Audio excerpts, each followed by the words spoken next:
biggest fear right now is not ever getting off these streets.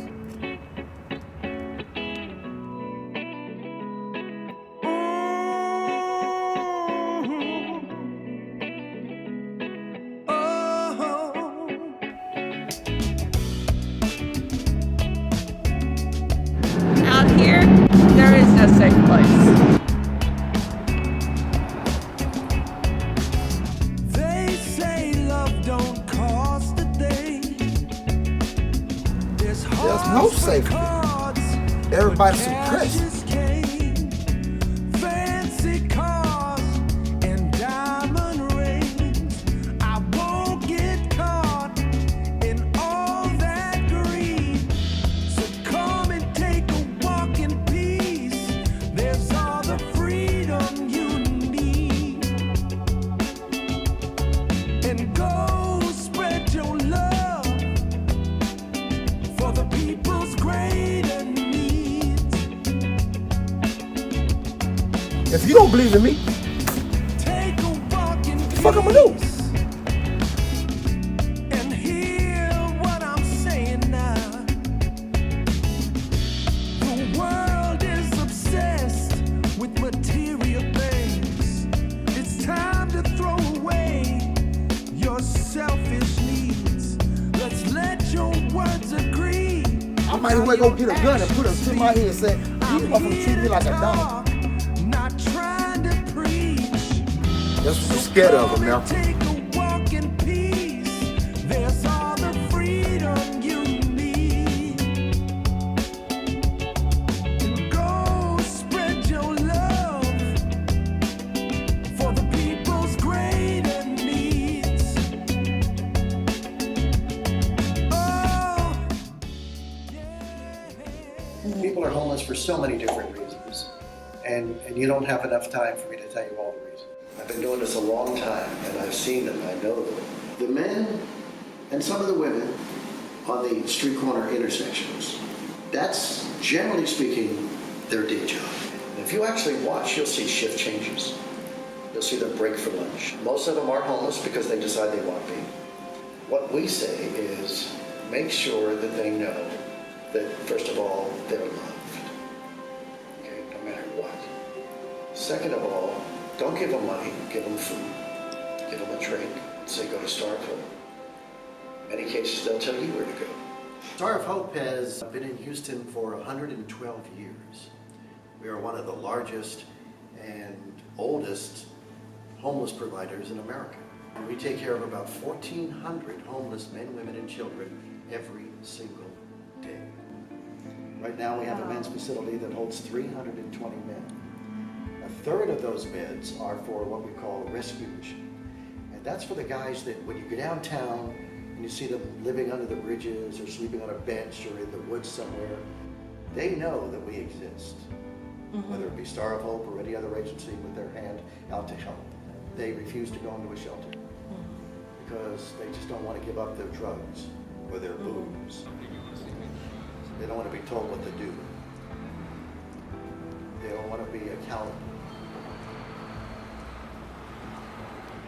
So therefore, they stake out their little piece of ground, whether it be a street corner or a tent somewhere, and they stay there. Now, I know that they play on sympathies because they're really good. You know, they'll do this, or they'll point to a dog, or an American flag, or God bless, and things like that. Now, not everybody, but a good majority. You might as well just say, hey, listen, here's $5. I know you're addicted. Let me help you out with that, and I'll see you tomorrow. When I got off the bus there, it was, you're E4? You think you're coming to basic training with an E4? I was like, I got the credentials. My name's John Watson. I think what's really ridiculous in this country is prisoners are treated with more respect and taken better care of than the homeless. I'm 32 years old. My wife was ran over by a car whenever she was 6 months pregnant with our second youngest child. We ended up becoming addicted to drugs, and we ended up out here. And actually, it was a sobering event because really we haven't done any drugs since we've been out here. I smoke a cigarette, and then I come out here, and normally I'm out of cigarettes at that point. That's my one addiction. You can crucify me. We've just been depressed, fighting that, and worked as much as I could. My wife was actually pregnant whenever we lost our house. I've been to the point where I paid for an apartment and couldn't get into it. I mean, we stayed in hotels as much as we could, but I developed a cold, and I ended up getting bit by spiders from living outside. And then the spider bites ended up flaring up kidney stones, and I have a kidney stent in right now. So, but even out of the worst possible things in your life, God has plans, so don't whine about it. Out here, there is no safe place. I am a woman, I am single. My dogs alert me to everything. They warn me when anything goes on. I have my own camp. I stay in the woods, but I listen to them. My name is Lieutenant Nancy Renkin. I'm former military of 13 years as an officer. Worked for the Department of Veterans Affairs as a Tier 1, and I got laid off. My service dog got hit by a car. When I got laid off, it was save his life or keep my house, and I chose to save his life. This is Kane. He is my PTSD and CHD heart therapy dog. And this is Maximus Aurelius, and he's my physical therapy dog. Nope, that's what I'm out here for. I will fly every day to feed my dogs. They come before I do. Every shelter has a weight limit, and they only allow one service dog. I have two. He was trained by the VA for me. He was also trained by the VA for me. So they don't allow two dogs at any shelter.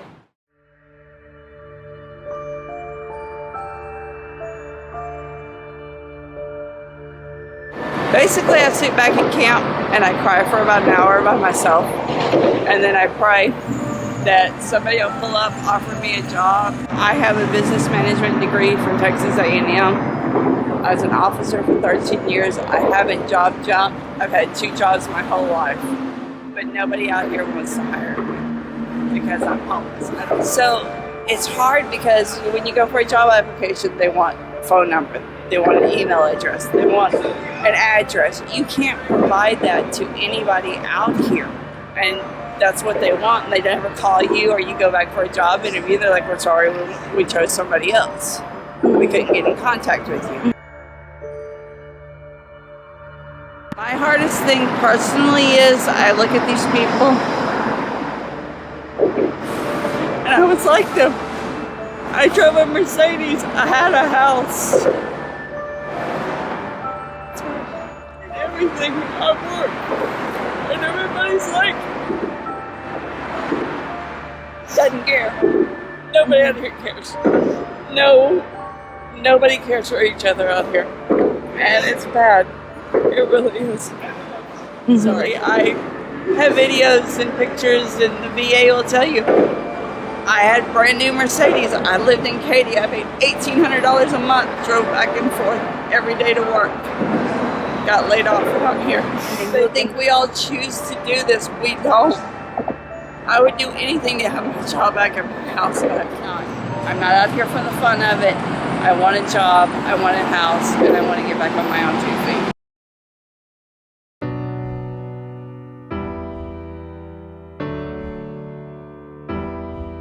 Surge, we are dedicated to helping people who are homeless move from the streets into jobs and safe, stable housing. Our mission is providing hope, creating opportunity, and transforming lives. We do that through 4 primary areas. First, engaging and stabilizing people who have been on the street to help them connect into services, navigating them into housing. Housing is really just a roof over somebody's head, but really what many of our folks need is more support and the wraparound support to help them get over not just this hump, but a lot of other challenges that they're facing.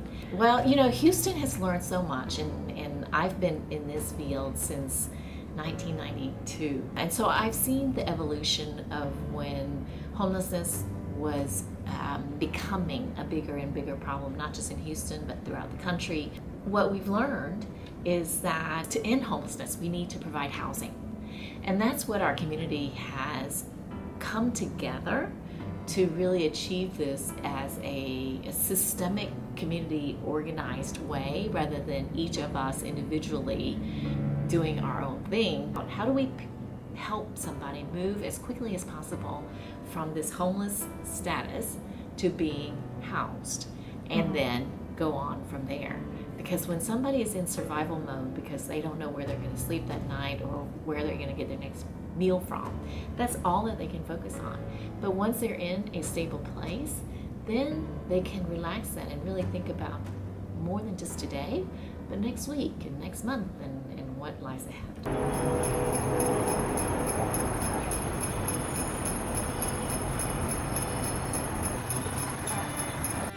It's good. It's good to be a part of Search and people know our name. A lot of us have been at Search for quite a long time, so we know our clients and they're receptive in a positive way. So this is a referral letter and it's verification of homelessness. Yeah, so I say it's your golden ticket in because I'm going to give you this. Like Willy Wonka. Yeah, I know that one. Yeah. Homelessness is misunderstood because people just drive by. They have a certain view. Oh, they choose to be there. They don't want to work. All of these judgments that people have just because they're not informed. And we get it because that's just kind of human nature, and that's, we react to what we see and feel. What we want people to do is just have an open mind. Are we willing to accept and offer alternatives? And that's, our great city is so diverse. Our racial makeup, our ethnic, cultural makeup. Can we do that with the different classes of people?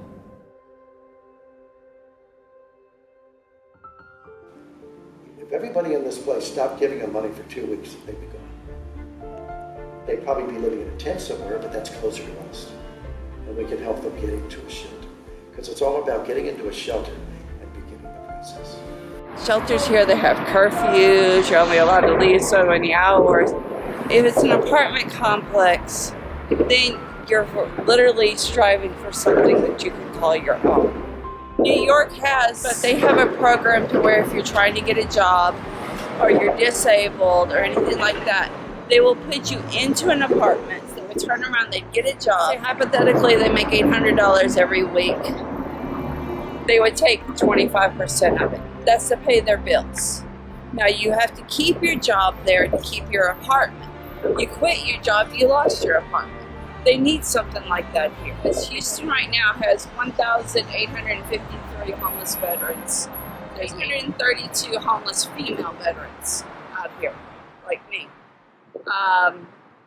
But nobody cares. It's tough because in that scenario, the people that I'm talking about that want their freedom, they're making bad choices.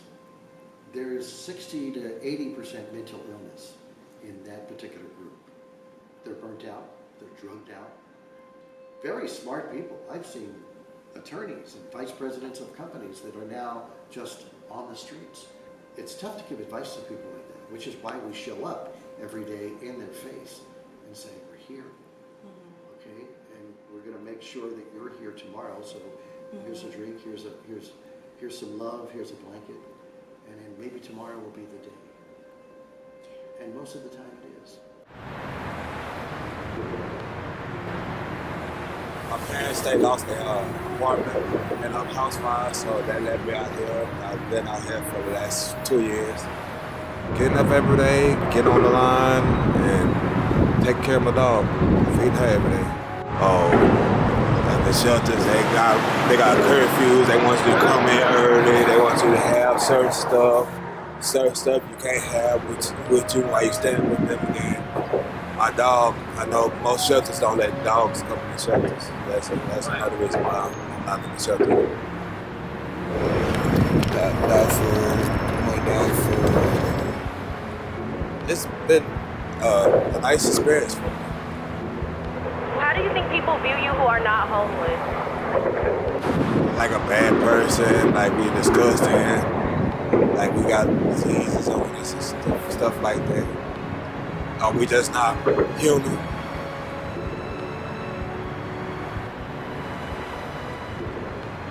Yeah, you have some people that's nice to you, then you got some of them that come through here, want to talk noise to you, and try to talk to you like you're just crazy, like you don't, like you're not the same as them. They treat me like, basically like a dog. And I would like to treat them, I would like them to treat me more like a human being.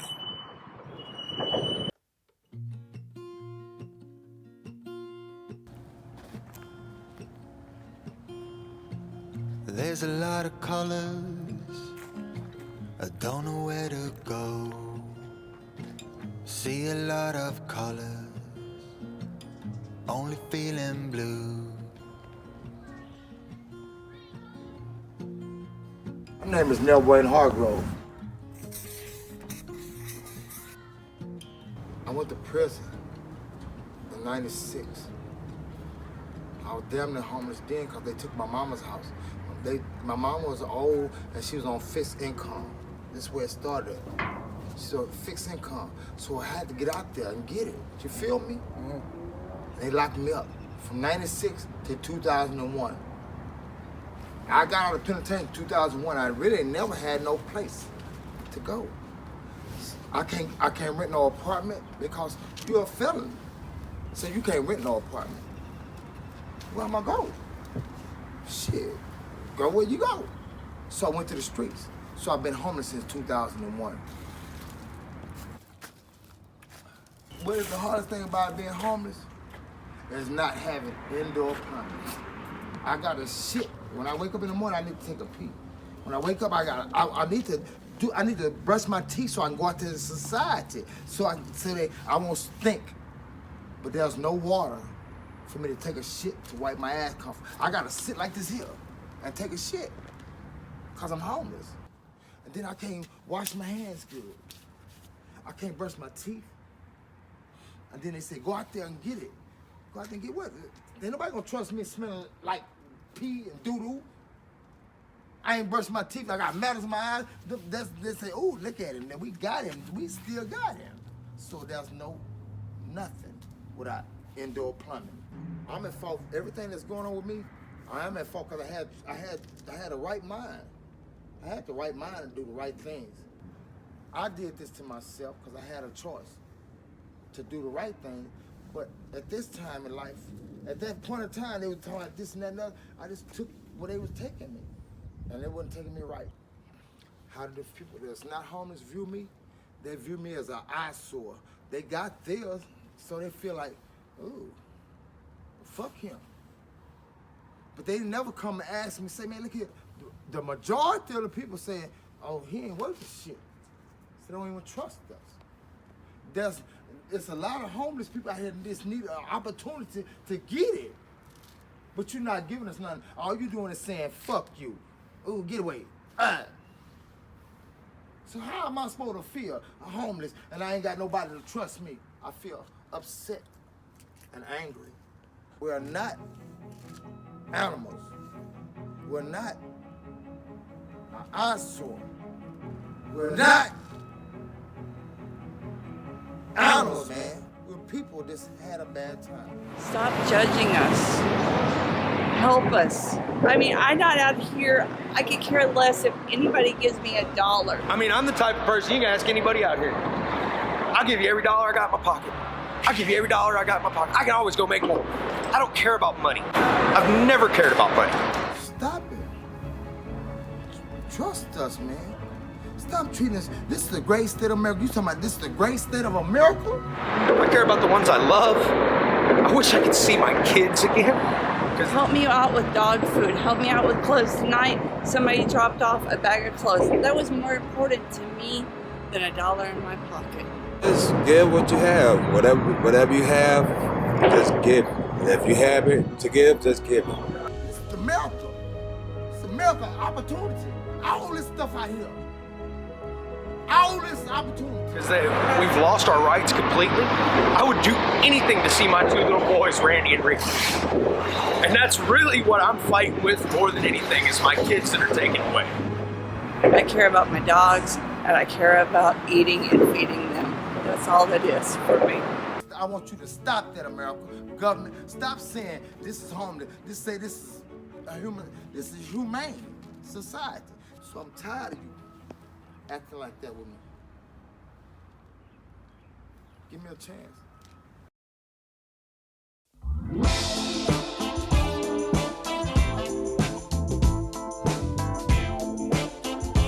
Why lie I need a beard? It's really sad. Why lie I need a beard gets you more money than a hungry sign. What is wrong with that picture? We all come from somewhere. He's not no dog. He's homeless. He needs somebody to believe in him, so he can believe in himself. But in our longing hearts, we're all the same. Selling bad advice for one. Selling bad advice.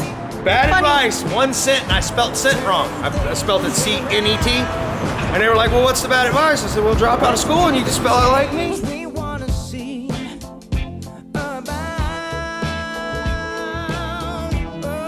Don't judge us, because unfortunately, half of the United States is one paycheck from being right where I am.